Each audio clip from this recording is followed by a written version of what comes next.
जय हिंद दोस्तों। नया सोच, नया विचार, भोजपुरी संस्कार।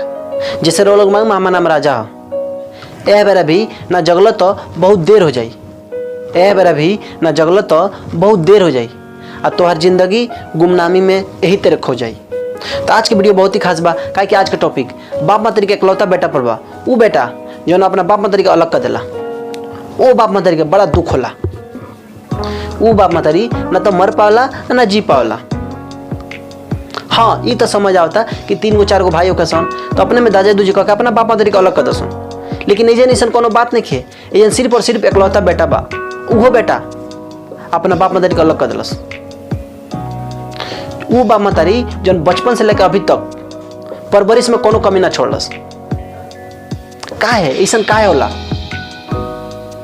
आज हमने ओकरा गहराई में जाई आ गहराई में जाकर ओकर हल निकालल जाई। जे भी के वीडियो में देख रहल बा, अगर वो इकलौता बेटा बनी तो वीडियो को ध्यान से देखी।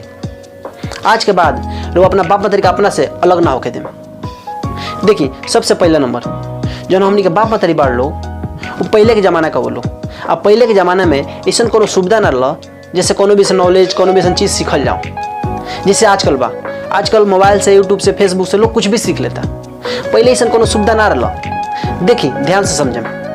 जैसे मोबाइल बा, लोग अच्छा गाना लोड करें चाहे ख़राब गाना लोड करें, अच्छा फिल्म लोड करें चाहे ख़राब फिल्म लोड करें, अच्छा वीडियो करें चाहे ख़राब वीडियो करें, वो सब मोबाइल से रिकॉर्ड हो जाई कहाँ? मेमोरी के अंदर।